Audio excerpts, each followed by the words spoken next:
Hola,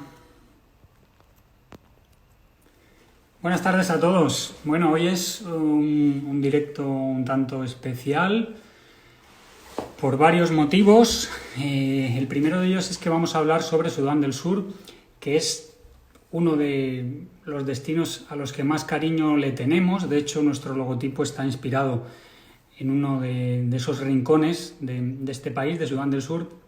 Entonces es un directo que nos habíais pedido mucho, que hablásemos sobre Sudán del Sur. Es quizá uno de esos países más difíciles de acceder y la joya de la corona de toda la iconografía que podéis ver en mi Instagram y en la página web de Last Places. Mucho de este país va en nuestro ADN, en el de Joan y en el mío, que ahora invitaré a Joan, pero antes voy a hacer una pequeña introducción. Es un día especial porque vamos a hablar por fin de Sudán del Sur. Dentro de todos los destinos que ofrecemos es uno que nos habíais pedido mucho. Y también es un día especial porque ya tengo aquí esto. Tengo mi libro que muchos estabais esperando, me habéis preguntado que cuándo salía, se ha retrasado un poco, pero ya lo tengo aquí, ¿vale? Tengo aquí unos cuantos para quien quiera adquirirlo. Bueno, me escribís, está a la venta a través de la página web de la editorial y saldrá en Amazon dentro de un par de semanas. En Amazon tarda un poquito más, ¿no? Pero se puede comprar ya a través de la página web de la editorial y luego quien lo quiera me lo puede comprar a mí también, ¿vale? Así que después de esta promo gratuita, pues vamos a empezar, ¿vale? Vamos a hablar de Sudán del Sur. Sudán del Sur es el país más joven del mundo, un país que existe como tal desde el año 2011.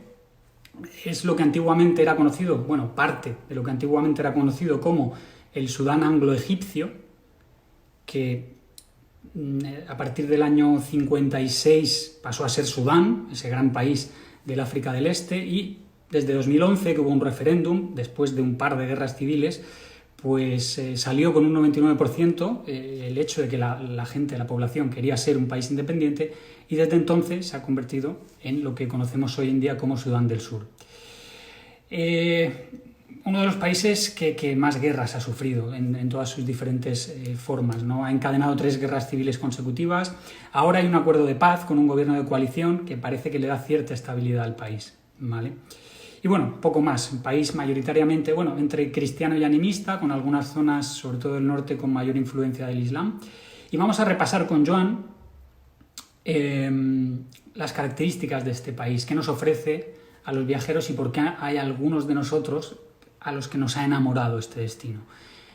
Y bueno, para no enrollarme más, voy a darle ya paso a Joan,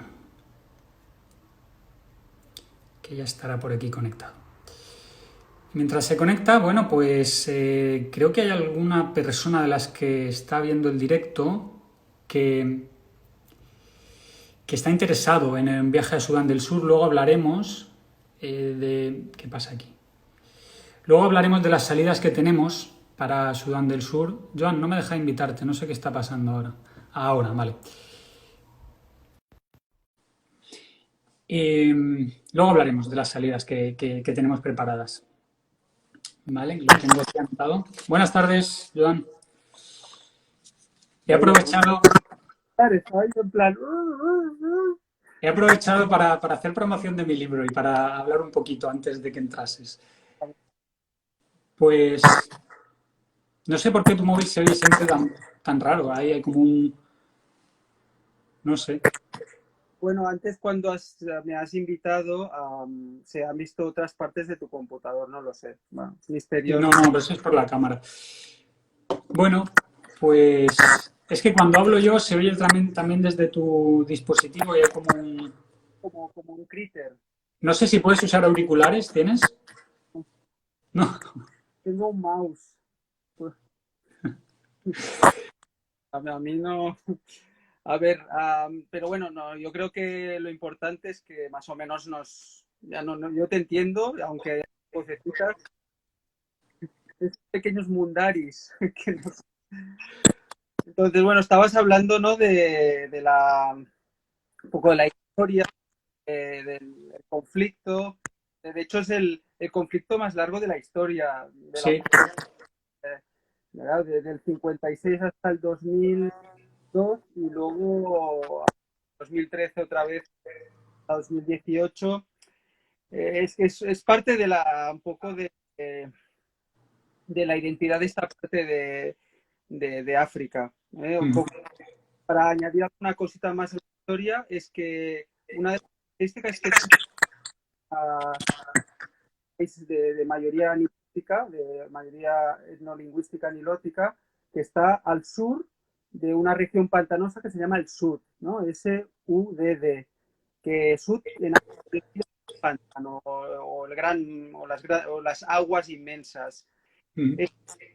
Ese elemento natural, geográfico, ha marcado la historia de esta parte, ¿no? Podemos decir, de la subsahariana, pues ya no tuvo influencia y por ende pues influencia romana, que podemos decir que llegó hasta Jartum y avanzó un poco hasta el Kordofán, pero ya pudo avanzar por esas aguas. Y se No se te oye bien, Joan. No sé si es tu wifi o se oye mal, se corta. Pues, bueno. quita el wifi del móvil o algo, no sé, intenta... Quita ya sabes que me pides cosas que no... Si quieres me callo y ya está. Mira, tenemos aquí gente que se está conectando desde Sudán del Sur. Hello from South Sudan. No está. Pues es que se Entonces te oye muy tenemos mal. Lo está diciendo la gente en el chat que no se te oye, no se te oye bien. Es que se corta cuando hablas. Bueno, no sé. A ver, el otro día lo hicimos desde aquí, desde mi despacho y no hubo demasiado problema. No sé. Ahora se te oye Pues, bien. vale. Ahora se te oye bien. No toques nada. Bueno, lo estoy agarrando con la mano el móvil. Igual es que lo puse... no, bueno, muy bien. Pues no, eso es la importancia de la ubicación geográfica al sur de este gran pantano y bueno, y al oeste de las grandes montañas de Abisinia quedó como una especie de valle cerrado que los mismos británicos cuando llegaron allí a finales del siglo XIX, desde el Cairo pasaron a Jartum y de Jartum llegaron hasta, ¿no? Vía el Nilo, a unas tierras y encontraron realmente unas sociedades que habían quedado como ancladas en el pasado. Realmente ya en el siglo XIX destacaba esa zona como un clúster tribal que no se encontraba ni en Kenia, ni en Uganda, ni en Sudán. Allí había quedado.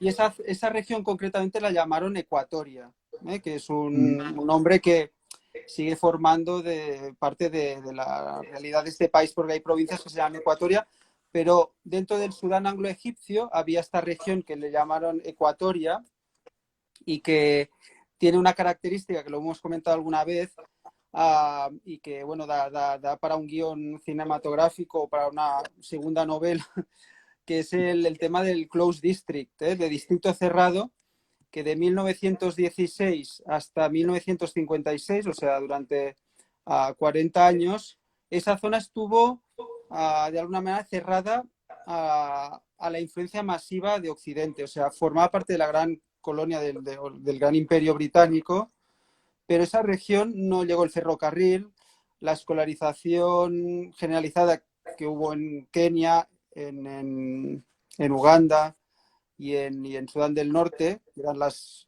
partes de la colonia limítrofes con Ecuatoria, sí que hubo este proceso de asimilación, pero esta región llamada Ecuatoria, la actual, que forma parte del actual Sudán del Sur, pues de alguna manera se bloqueó al progreso, al llamado progreso. Y eso explicaría lo que se encuentra hoy en día, ¿no? los anacronismos culturales y en parte esa cultura pues muy militarista, ¿no?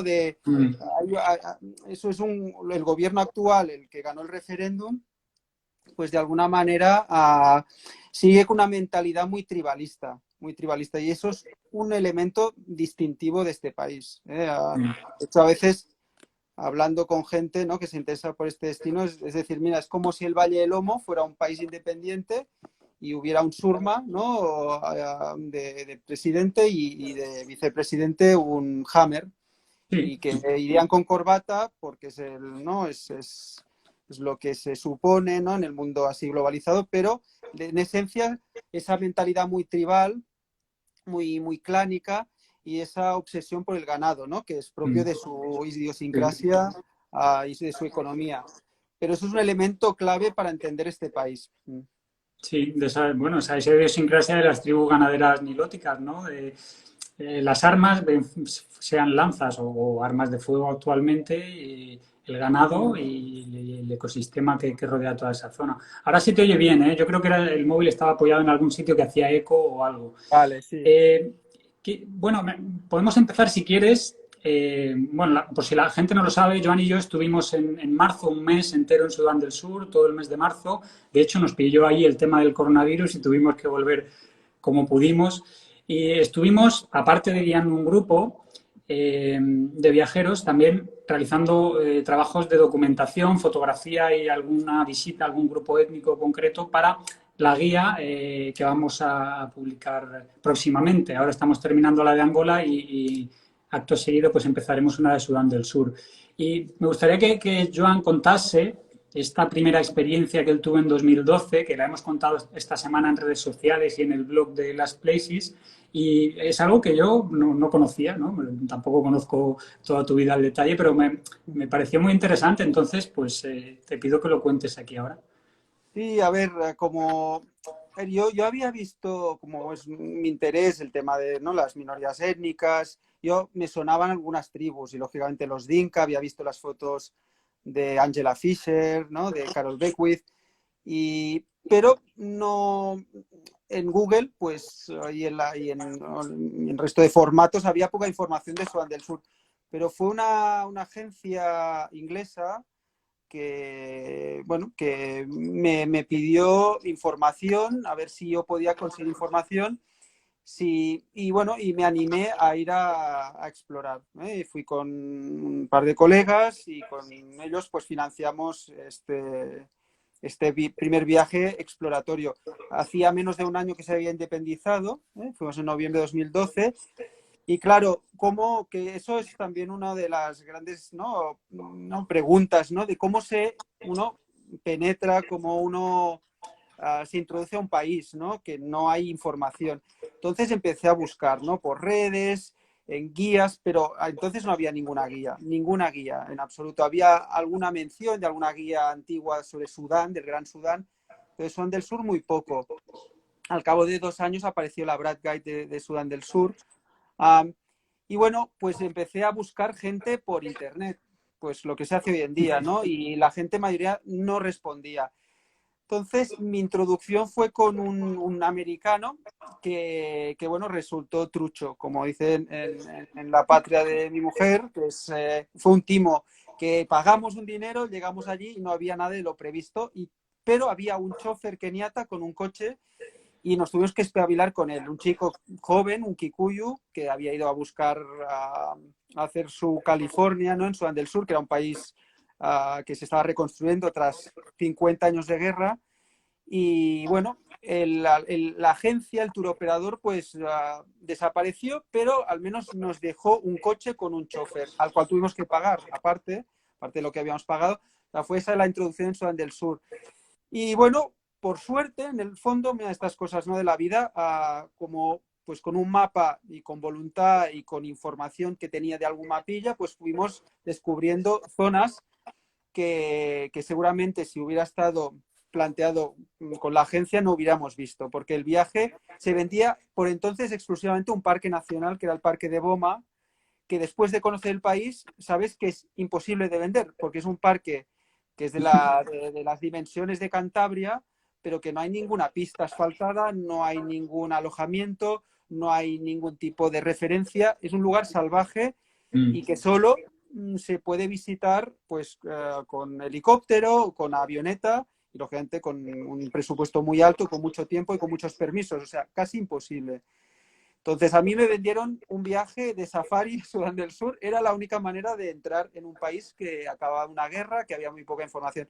Pero así fue el proceso. Y con este chico, con Peter, que ahora se volvió a Kenia, tras el último conflicto del 2013 a 2018, pues bueno, pudimos descubrir el país y como tú decías, pues me impactó mucho y sobre todo por un elemento, que es un país muy virgen, ¿no? en mayúsculas. Virgen, en el sentido que es un país actualmente de las dimensiones algo más grande que Francia y solo hay 80 kilómetros asfaltados de carretera.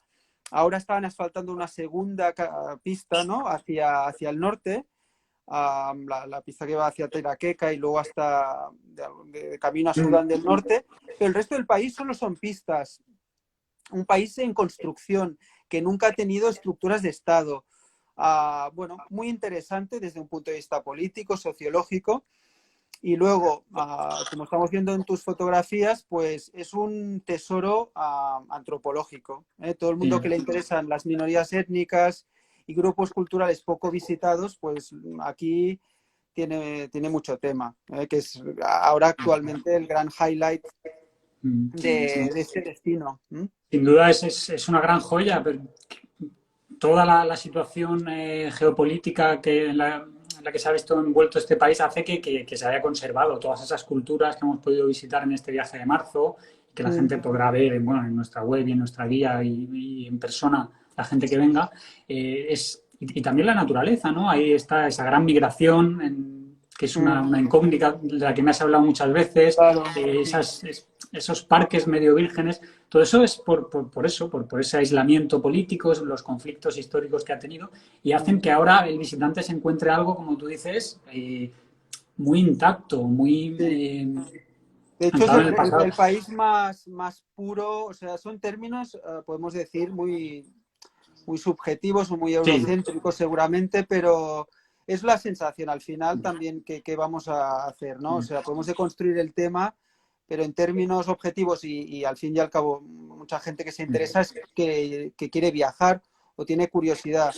En nuestros viajes siempre intentamos explicar de qué va lo que estamos viendo, ¿no? Y contextualizar y entender entre todos.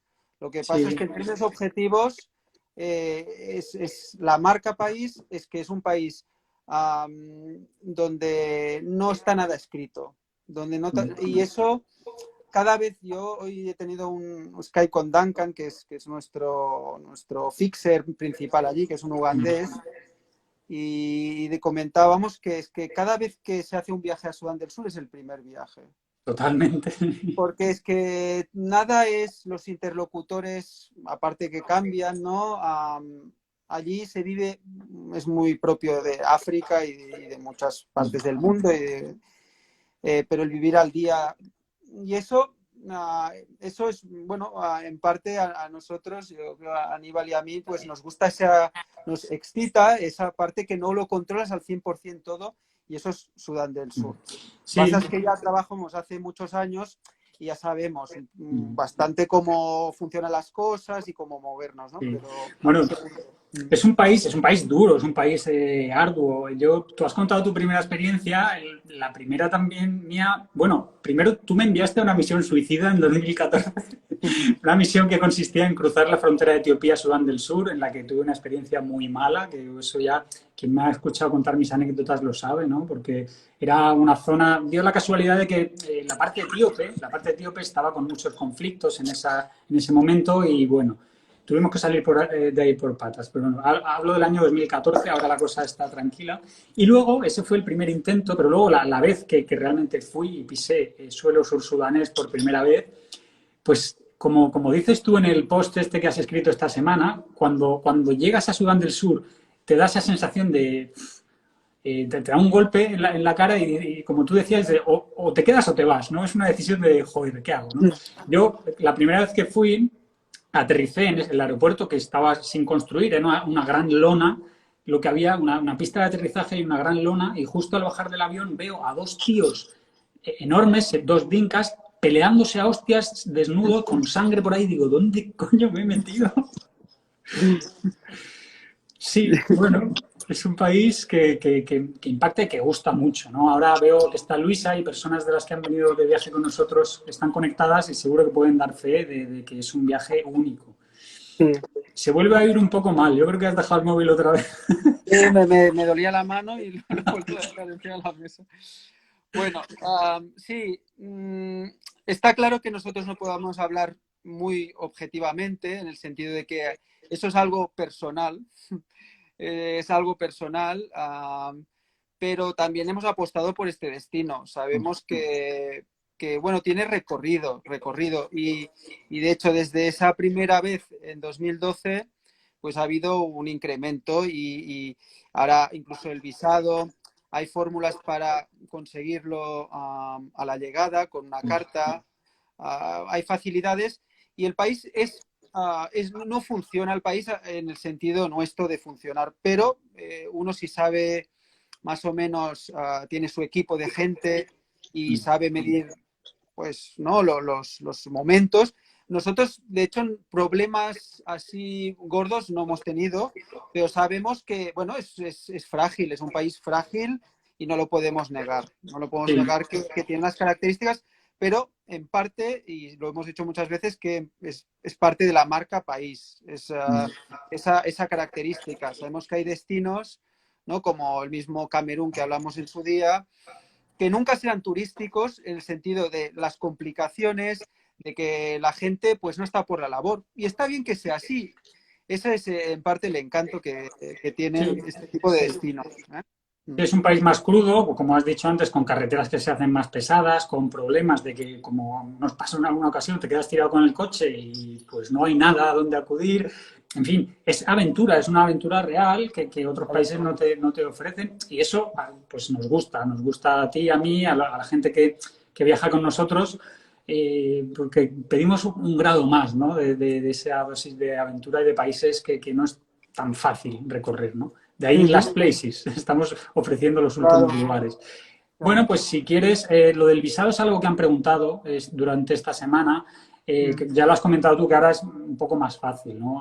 Hace unos años sí que Sí, era un follón, había que mandar el pasaporte a Bruselas, historias. Ahora, gracias también a que nosotros hemos ido amoldándonos y sabiendo, informándonos y creando ese know-how que ahora tenemos, ¿no? Es un país en el claro. que hay que ir, como has dicho, con pies de plomo, tanto en la organización sobre el terreno como con todo el papeleo. Hay que registrar las cámaras de fotos que entran al país, etcétera, etcétera. Y eso se va aprendiendo a base de ir trabajando un país que somos de los pocos que los trabajan. De hecho, tenemos empresa legalizada en el país, en fin, requiere todo. Son años de aprendizaje hasta poder ofrecer este destino, que es Sí. difícil y prácticamente imposible verlo en el escaparate de una agencia de viajes. Entonces, pues bueno, La mayoría de agencias no se quieren arriesgar, claro. ¿vale? Pero es que tú que en tu novela hablas de estas últimas sociedades tribales que quedan en el mundo, todas son un pequeño Sudán del Sur, en esencia, ¿no? Los Korowai,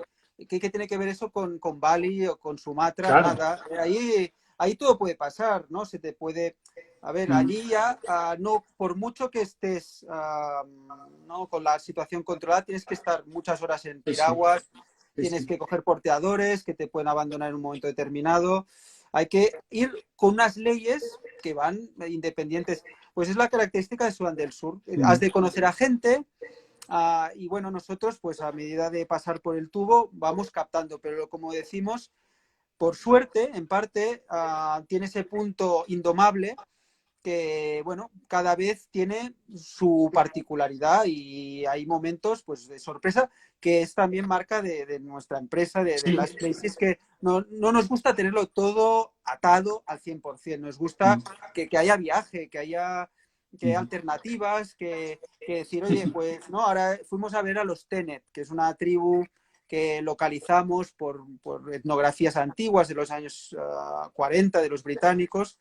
Y fuimos allí y bueno, vimos una serie de poblados, ¿te acuerdas? Que nos quedan a la izquierda, de poblados tipo Conso, ¿no? Metidos en las montañas. Y dices, ostras, es que hay mucho Sí. tema por descubrir, por disfrutar y bueno, uno nunca se lo acaba, ¿no? Esto Sí. está... Pues si te parece, bueno, primero, no es una novela, lo que he escrito, son crónicas de viaje. Bueno, vale, pues sí, sí, Eh, una novela es un coñazo. Si te parece, vamos a entrar al tema, que llevamos ya casi media hora de charla, estamos aquí divagando filosóficamente. Vamos a hablar de los grupos étnicos que podemos encontrar ahí. Si quieres, empezamos, porque tenemos dos grandes bloques, la zona de Capoeta, ¿no? La zona del sureste del país Sí. y la zona de los Mondari. De hecho, Empezamos. nosotros, y un poco volviendo al tema de que estamos empezando ya a estructurar la guía visual de las últimas tribus de Sudán del Sur, un poco para clasificar, ¿no? Y para un poco hacer más entendible este mosaico étnico, hemos dividido las tribus tradicionales en 3 áreas geoculturales, podríamos decir. El Nilo Blanco, ¿no? Que ahora tú puedes profundizar, ¿no? Un poco con los Mundari, y por ende podemos hablar de los Dinka. Luego la zona central, entre lo que comentabas tú del Nilo y Capoeta, la llanura de Capoeta, están las montañas Lafitte, que es donde estuvimos ahora, que es una zona muy poco explorada, y para los amantes de la arquitectura vernácula, pues es un paraíso. Realmente cada tribu tiene un estilo de arquitectura único y bueno, incomparable con otras zonas de África. Entonces, Nilo, o sea, la zona del río, la zona de las montañas del centro, y luego las grandes llanuras que hay entre bueno, de alguna manera, Torit y la frontera etíope y keniata, ¿no? Entonces, 3 ecosistemas que marcarían también estilos económicos de las poblaciones de la zona, ¿no? Y estéticas. Sí, de hecho, claro, son 3 ecosistemas, como bien has comentado. Hoy me ha escrito Rubén, que es un seguidor que está conectado también por aquí, y me ha dicho, joder, he visto en una publicación de Joan Riera que ha subido una foto de Sudán del Sur, que creo que es una foto de Marcus.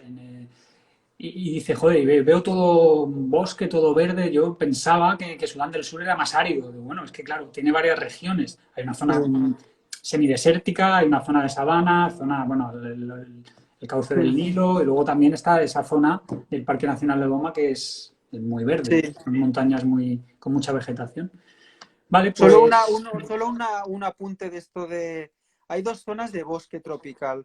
Una muy curiosa y es muy pequeñita, que está en las montañas. El Parque Nacional de Boma es básicamente sabana con algunas montañitas, pero luego hay una sierra, que le llaman el plató, ¿no? La meseta, que arriba, en la parte superior, viven los cachipo, que es una etnia muy parecida a los surma, pero hablan otra lengua y son agricultores, no son ganaderos, ¿no? Y son más bajitos, son los cachipo, que esto es una tribu que te queda por descubrir. Es un trekking bastante heavy, pero bueno, fuimos con Marcus Maute, uno de los fundadores de Greenpeace y tal, para ver estos últimos ecosistemas de selva montañosa sudanesa y esta minoría étnica que vive en lo alto de la montaña.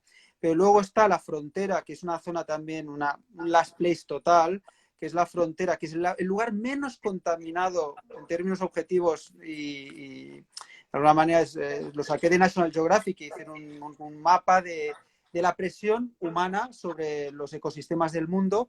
La zona con menos presión humana, menos contaminación lumínica, polución, tal, era esta zona entre Sudán del Sur, República Centroafricana, Congo y Chad. Hay una región allí que es como un territorio no man's land, apenas poblado, y donde han ido algunos biólogos y con estas cámaras trampa, ¿no? Sí, han visto que hay presencia de elefantes de selva, chimpancés, bongos. Y bueno, ahí etnográficamente es la zona Zandes, una zona que los belgas, porque esa zona era parte del Congo belga, luego pasó a zona británica, pero allí en cuanto a etnografía, pues no hay lo impactante que en estas otras zonas que comentábamos, pero en cuanto a ecosistema selvático, allí hay selva tropical y una fauna muy interesante todavía por descubrir, pero allí ya te digo que nosotros conocemos un poquito, diré, la punta del iceberg del país, hay Bueno, bastante claro, más potencial. ya es alucinante esa punta del iceberg, ¿eh? Sí, Pues, no sé. bueno, pues empezamos por la zona de Capoeta, si quieres. Vale, ¿Sí? Vale, pues sí. ahí es. eh, Eso es una zona de llanuras, ¿no? Es por parte de influencia eso, en términos geológicos podemos decir que es zona de influencia del lago Turkana, y Ujú. allí la etnia dominante son los Toposa, que forman parte de un grupo etnolingüístico que se llaman Ateker, hablan una dialecto nilótico y también su economía está basada en la ganadería, pero ganadería para pagar dotes, no es como cuando hablaremos de los Dinka o los Mundari, que son animales sagrados o mediums entre, ¿no?, los humanos y los Sí. dioses. Ahí es ganado como pues es propiedad y es prestigio y hasta los maltratan y se los comen y no hay problema. Los Toposa es una etnia muy, muy conservadora. Recuerdo que, ¿no?, subiste esta foto hace poco en Instagram. Sí. Esa es los Toposa, hay 3 clanes. Estos son los Toposa del norte, que tiene este tipo de escarificación alrededor de los labios. Y esta chica todavía diría que no está casada, porque al casarse se hacen un piercing más grande, metálico, no sé cuál es la aleación, Ajá, pero así sí. redondo, y bueno, lo llevan colgando. La escarificación sigue muy viva en esta sociedad y hay mucha resistencia al cambio. Realmente, mira, esta mujer Este es el está piercing. casada. Es un piercing muy, muy atípico y este piercing, de hecho, tiene quizá unos 30, 40 años. He visto fotos de los años 80 de ONGs que trabajaron en la zona en momentos de grandes hambrunas durante la guerra. Esa zona quedó poco afectada porque había poca agua y apenas hubo un movimiento de tropas. Pero esta tribu tenía en el piercing, era largo y una bolita al final. Y esto ha ido evolucionando a este piercing más Mm, grande y redondo, que sí. también aquí da para tema, ¿no? O sea, ahora estamos con el tema de tatuajes y escarificaciones en Benín, próximos viajes y tal, pero el tema de la evolución ¿no?, de los piercings en las tribus. Y en Ujú. Sudán del Sur, pues todavía están muy vivos los piercings y tienen Sí, su propia evolución dentro de la propia tribu. sí, Pues sí. están los Toposa, luego hay un subgrupo que visitamos que fue, mira, esto es una GIE, ¿ves? Sí. Pues mira, muy interesante casualmente, ha ido al dedillo, ¿no? Porque los GIE formaban, mira, que tengo un libro brutal aquí, que creo que está en inglés también, yo lo tengo en francés porque es de los GIE. Eso lo haré una foto y la subiré en el Mm, blog y en el Instagram, ahora que vale. somos súper guays y estamos hipercomunicados. Pues es un libro de un antropólogo belga que fue el director del Museo del Tervuren, del Museo Colonial de Artes del Congo, en Bruselas, y hizo una etnografía sobre los GIE, que hay pues quizá 5.000, no hay muchos, Mm, no sé, muy curioso. Los GIE fueron parte del grupo Toposa hasta que se separaron hace 100 años por una crisis. Se separaron tanto que ahora ya hablan un dialecto distinto y están enemistados. Hay un territorio, ¿te acuerdas cuando cruzamos ese territorio que hubo durante unos 15 kilómetros? Nadie, solo mm. arbustos, maleza, nada, nada, nada, nada. Esto, para los que intenten entender o que tengan ganas de Sudán del Sur, que lo asimilen. Eso es África súper salvaje, como ya no queda. De hecho, estuve con Piper McKay, que es una fotógrafa que ha trabajado muchos años en el Valle del Omo, en el Turkana, y fue en enero con nosotros a hacer una exploración para traer gente a Sudán del Sur y dijo, esto me recuerda al Valle del Omo hace 20 años. Claro. Lo salvaje, lo que todo es posible, lo de grande, o sea, que no hay carreteras, que todo es duro, que nada es fácil. Bueno, entonces los GIE están allá en una islita, en una zona muy seca, muy seca, muy seca, muy, muy... Y sus poblados se consideran, en cuanto a arquitectura así tradicional, o vernácula, pues los de mayor tamaño del continente africano. Son verdaderas fortalezas y Impresionante. laberintos. Sí, sí. Y de hecho, ¿te acuerdas que nosotros íbamos adelante, fuimos a acampar para pedir permiso a las autoridades locales, todo eso, y el resto del grupo se quedó atrás, fueron a ver un pozo de agua Sí. y se perdieron por allá los poblados. Nosotros fuimos y fue entrar en las entrañas de un monstruo tribal Enorme, que enorme. dices, wow, Sí, sí. sí, sí, Es como, gente, como una gran niños, ciudad, pero de casitas pequeñas. Enorme, enorme, enorme. Sí, sí. Nunca sí, había visto eso.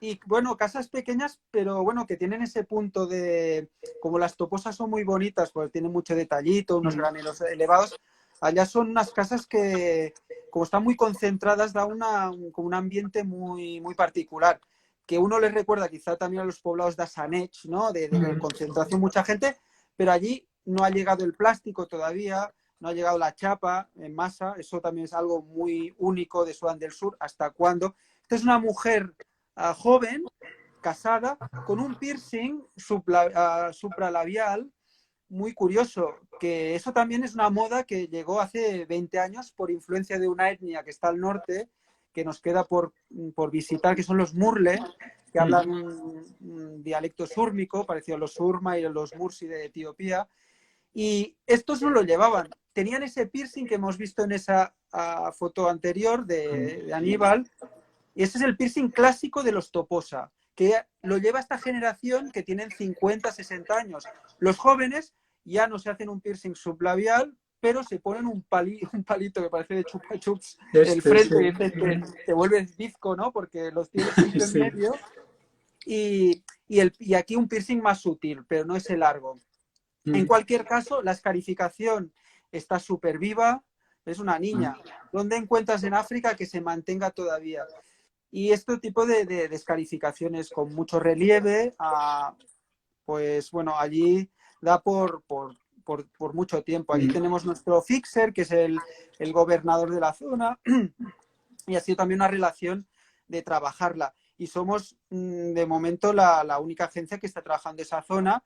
Y solo hay 3 regiones donde viven los Gie, tres grandes poblados. Lopiet, luego está Kasangor y una zona en Boma. Y son macropoblados. Estas 5.000 personas viven en solo 3 poblados, imaginaros. Muy Mm, potente. Duro llegar hasta allí, un sí, calorazo, sí. pero es ver cómo era África hace pues 100 años, de alguna Eso manera. es esa aventura extra que te proporciona visitar esas zonas remotas. Bueno, Sí, pues tenemos poco tiempo, así que seguimos. sí. Vale, pues de camino hacia la zona de las montañas, o sea, las etnias que hemos hablado son Mm, de llanura, ¿no? Ganaderos, muy escarificados, muy guerreros, viven del robo de ganado, gente muy tradicionalista, muy parecido a cosas que te puedas encontrar en el Valle del Lomo o mm, en el Turkana, pero sin turismo. Luego, en la región de las montañas hay muchas pequeñas, bueno, minorías, ¿no? Étnicas muy curiosas. Están los Didinga, pues es uno de los pocos pueblos de Sudán del Sur que usan la pintura corporal para sus ceremonias. Solo pedimos a unas mujeres en un mercado y nos hicieron una demostración para mm. verlo, ¿no? Porque si no, tienes que pillar una ceremonia o algo. Eso es el clan de la cebra. Hay 3 clanes, el del calao, del pájaro tipo tucán, el de la cebra con rayas y el de leopardo, que son como Manchas, sí. motas, ¿no? Manchas sí, en la piel, hecho con una especie de arcilla blanca que ellos conservan y lo usan para funerales, fiestas, bautizos, muy bonitos. Esta gente vive en lo alto de las montañas. De eso, esta gente que vimos en este viaje la vimos en un mercado, porque el trekking implica pues quizás 5 horas de marcha, es duro, pero bueno, como digo, aquí hay para todo el mundo. Si hay gente que busca trekking, pues se monta una expedición y pues estás varios días en las montañas. Luego la otra foto, estos son Lotuco, Lopit, estos son una serie como los pueblos de la llanura son ganaderos o agroganaderos, ahora han empezado a introducir la agricultura hace 50 años solo. La región de las montañas son pueblos sedentarios, ¿eh? Y vimos muchas cosas y destacamos con Aníbal que nos recordaban muchas cosas de los Conso, el Sí. sentido de la casa comunal, la casa de los tambores, la plaza del pueblo, la Esta estructura de los placita poblados. con los palos de madera en el centro, sí, sí. Sí, es que lo comentaste hace poco y realmente es que es muy parecido y no había caído. Yo el país Conso tampoco lo conozco. Hay este libro que también lo mencionaré que se llama Kings of Disaster. Lo compré en el aeropuerto de Entebbe, en Uganda. Está muy bien. Es una antropología novelada, tipo un poco el antropólogo inocente, y habla de estos pequeños Cuenta reinos. el porqué de Kings of Disaster, que es ¿Por interesante. qué? Sí, bueno, porque eso son sociedades sedentarias, agricultoras, con una estructura piramidal de organización, y a la cabeza, como los Conso tienen un monarca, que vimos tu entrevista hace poco y tal, allí es el hacedor de lluvia, el que unifica la sociedad y el que tiene el rol, el que los británicos no entendieron como alguien que hace la lluvia, es simplemente un vidente que prevé la lluvia, tema clave en esa sociedad. Y le dijeron el rey, pero para ellos no es un rey, es alguien que tiene que conoce, que lee el tiempo y puede predecir la lluvia y puede pararla también. Pero si tiene más de X fallos, pues hasta hoy en día esta persona es exiliada, perseguida o incluso, y eso me lo han contado hace poco en Yuba, de que los queman vivos en la mitad del pueblo. O sea, que es quien falla. Todos estos vendedores de ungüentos, ¿no? De crecepelos y de cosas contra el cáncer que tú fustigas, allí van a saco. La cagas con tus predicciones, te queman vivo en la plaza del pueblo.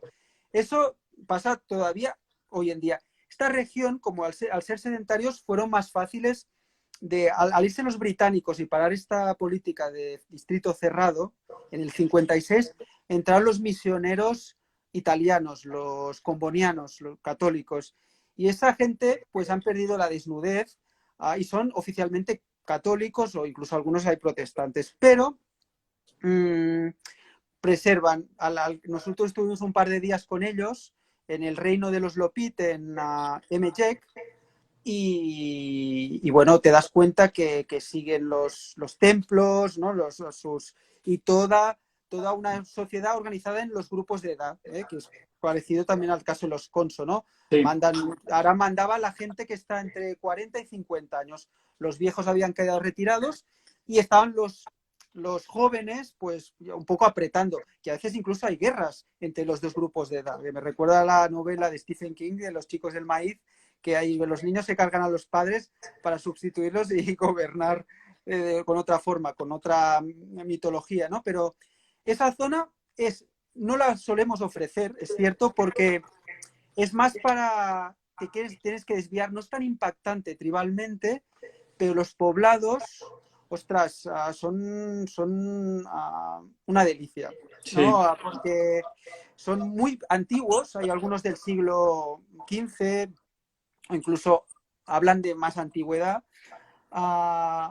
Y bueno, apenas ha llegado el metal, o sea, los techos, esa arquitectura toda tradicional, y ves pues una sociedad pues como paradita en el tiempo allí, y allí sí que no va nada de turismo. Entonces es una zona que la pusimos en este viaje porque quisimos hacer todo, casi todo, también de cara a este libro Al que libro, sí. publicar, ¿no? Sí. Bueno, pues tienes Entonces, 2 minutos claro, para acabar con algún grupo no, étnico más, los Larim, la joya de la corona. ostras, pues sí, en esta zona de montañas, los Larim, ellos bajaron los años, al principio de los 2000. Esta foto me encanta, es es la tribu que me gustaría conocer, que la conozco muy bien, pero wow, dices, lo tiene todo porque, y diríamos, ¿por qué? ¿No? De construcción, que no hay tiempo, ya lo sé, pero primero es joven, o sea, esa chica tiene 16, 17 años, o sea que la práctica de las modificaciones corporales sigue viva, esta sociedad.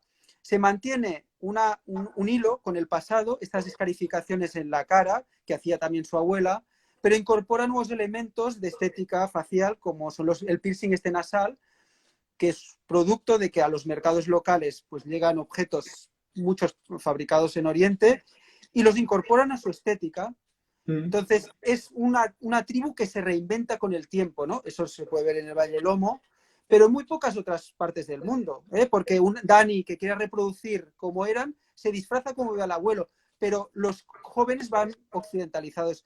Allí todavía hay un estilo, una evolución dentro de la propia tribu, sin influencia externa, con una influencia, podemos decir, superficial. Ellos siguen a su bola, porque la escolarización ha llegado, porque como comentabas, la guerra lo cerró todo, esa política británica de cerrazón. Los Larim es una de las joyas de la corona, sin duda, muy poco conocido, de alguna manera podemos decir que nosotros lo hemos puesto en el mapa del turismo etnográfico, Pero mirad estas obras de arte, las espaldas. Increíble, Allí es para simétrico. quedarse muchos... Las escarificaciones simétricas, si te fijas, y luego con relleno de puntos, todo geométrico, es increíble, Sí, ¿eh? sí. Eso, y después les encanta la decoración, fijaros estos brazaletes, hechos de cuentas, piercings, y algo para rematar. Viven en un ecosistema, viven en una isla cultural entre los Toposa, que quieren invadir su territorio, y los Lotuco, los de estos reinos de los hacedores de lluvia, y estos viven allí hasta los 2000, hasta el 2002 vivían en las montañas, y decidieron bajar en masa, a partir de 2004, hace 4 días, bajaron de las montañas y se instalaron en la base de las montañas.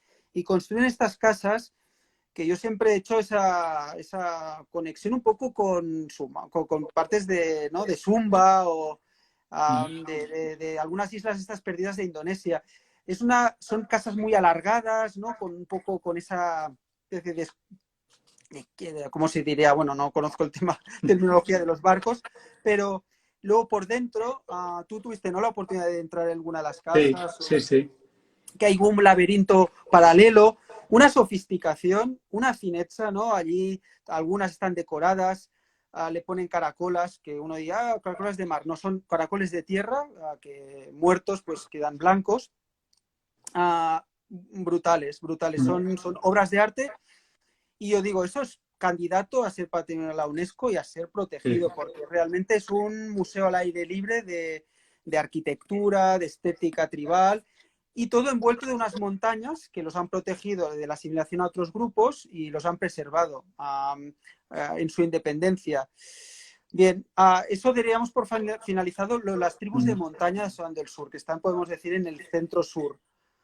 Y finalmente, pues están, de alguna manera, la tribu pues más icónica, ¿no? Y de alguna manera lo que la gente tiene en mente, o sobre todo el mundo de la fotografía, que bueno, te invito a que hables de ellos, ¿no? Que fueron los primeros que Vale. conociste. Sí. Hice un viaje en 2017, creo que fue exclusivamente un viaje de 3 días a visitar los Mundari, que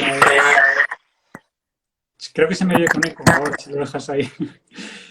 Pues hice un Quería viaje, enseñar como digo, de 3 días para visitar los Mundari, que hay quien me decía, pero ¿para qué te coges un vuelo a Sudán del Sur con 3 escalas, te sacas un visado, te gastas el dinero para ver a una tribu 3 días? Pero puedo decir que es una de las experiencias más brutales que he tenido en mi vida.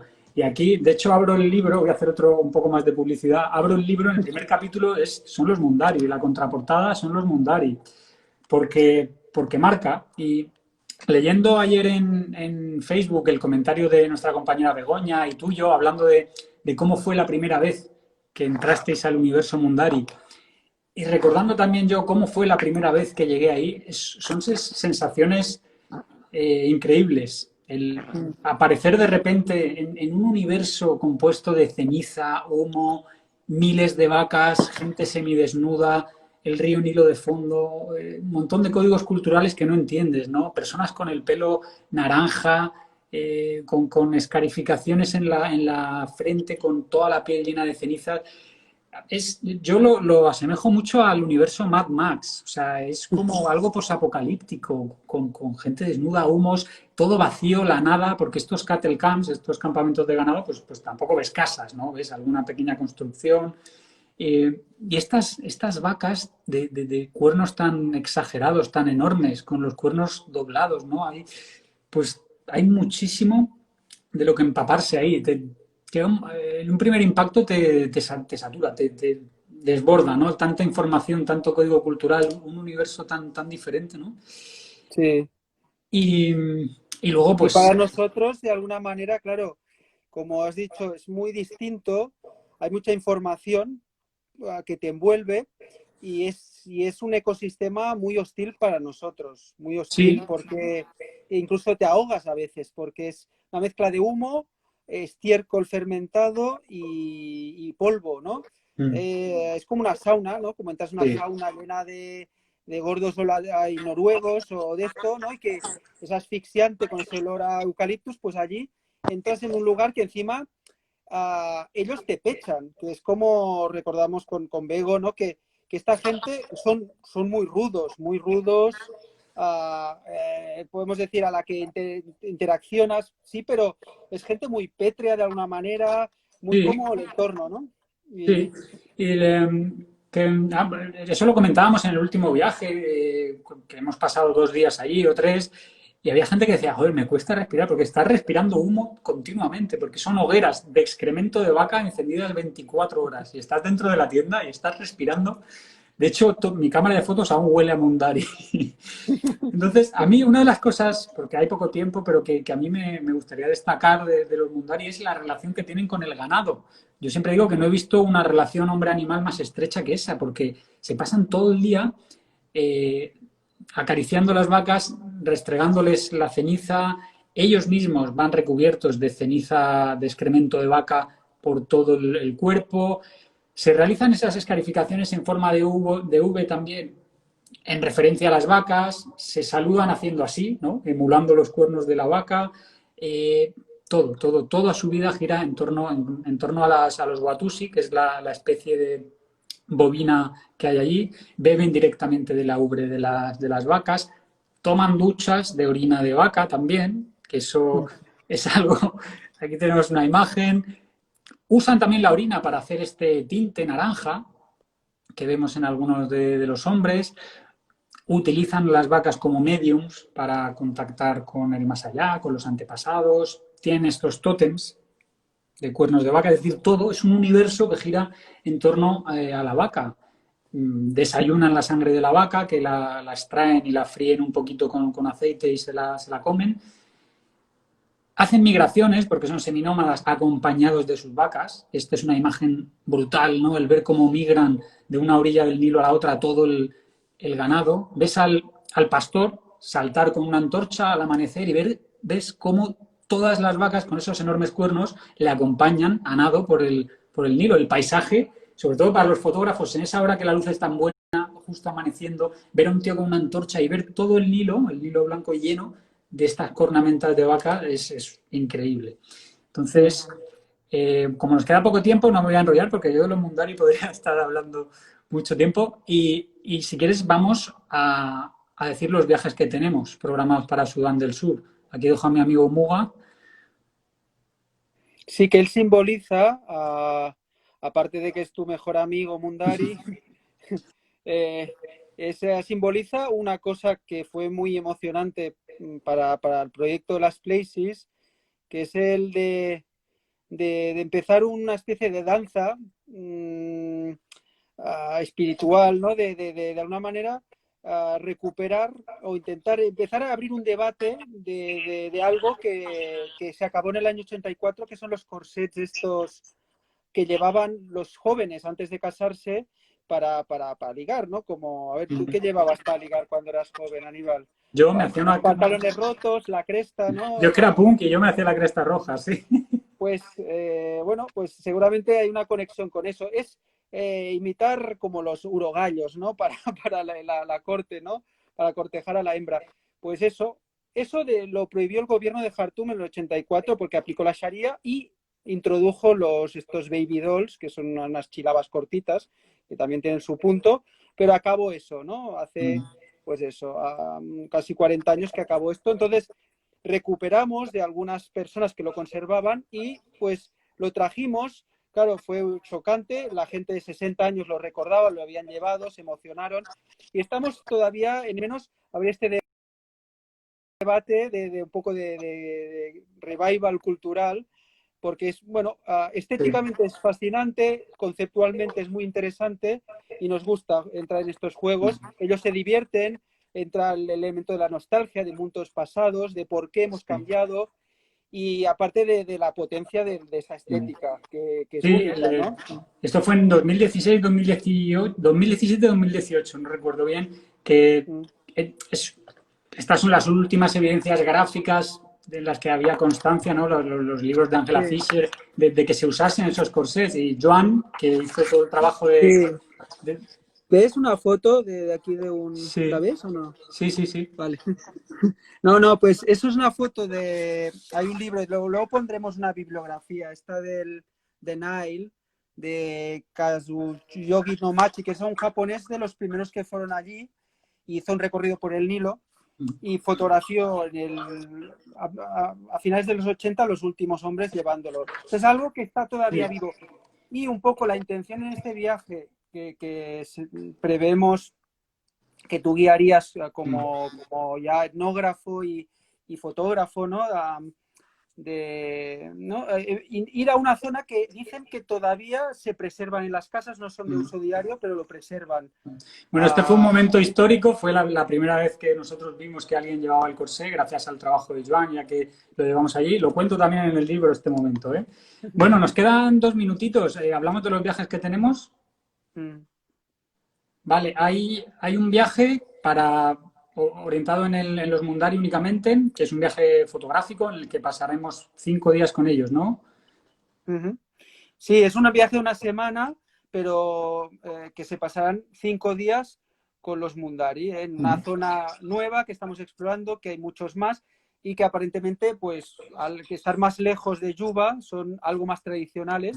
Pues bueno, nos gusta, como decimos siempre, ir un poco más y conocer las realidades de esta sociedad, que todavía no conocemos lo suficiente, y eso es lo que nos da ganas, aparte de la estética poderosa que mencionabas, de forma tan descriptiva y tan intensa, también entender el porqué, ¿no? Y qué es un campo de ganado, qué es un cattle camp exactamente, porque hay los pueblos sedentarios donde viven las mujeres, donde están los niños, los viejos, y luego esta especie de centros de formación de hombres con muy pocas mujeres.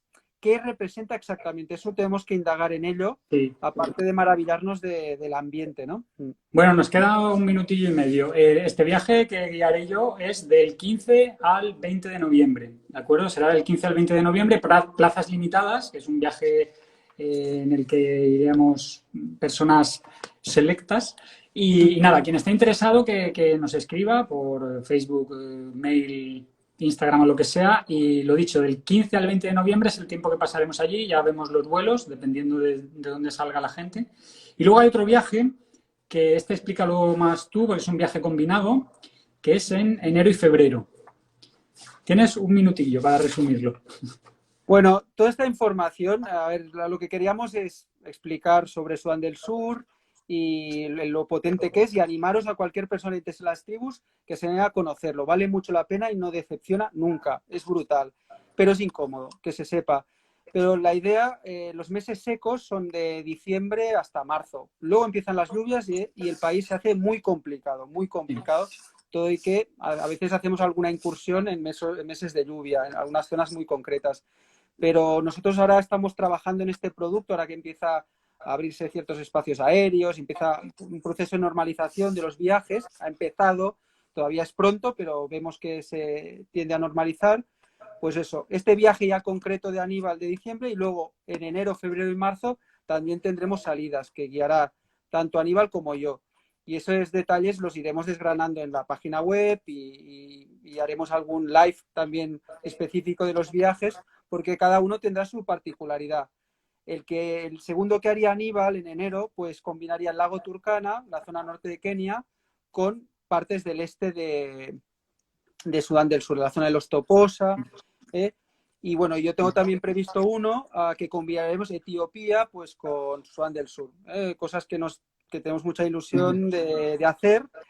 Y bueno, y os iremos pues dando los detalles a medida que vayamos desarrollando el itinerario y concretando las fechas. Vale, pues nada, ya está, tenemos que terminar, que quedan unos segundos. Ya daremos más información de fechas a través de redes sociales y de la web. Y nada, pues de nuevo muchas gracias a Joan y muchas gracias a todo el mundo que nos ha seguido. Ya avisaremos de nuestro próximo directo porque vamos a espaciarlos un poco más. Ya no va a ser uno cada semana porque no damos abasto. Tenemos que empezar a organizar los viajes que van a empezar a producirse ahora en verano o en septiembre, ya veremos. Entonces, nada, pues cualquier pregunta o duda que tengáis, seguimos en contacto por redes sociales y que paséis buena tarde. Perfecto. Hasta la próxima. Chao. Chao.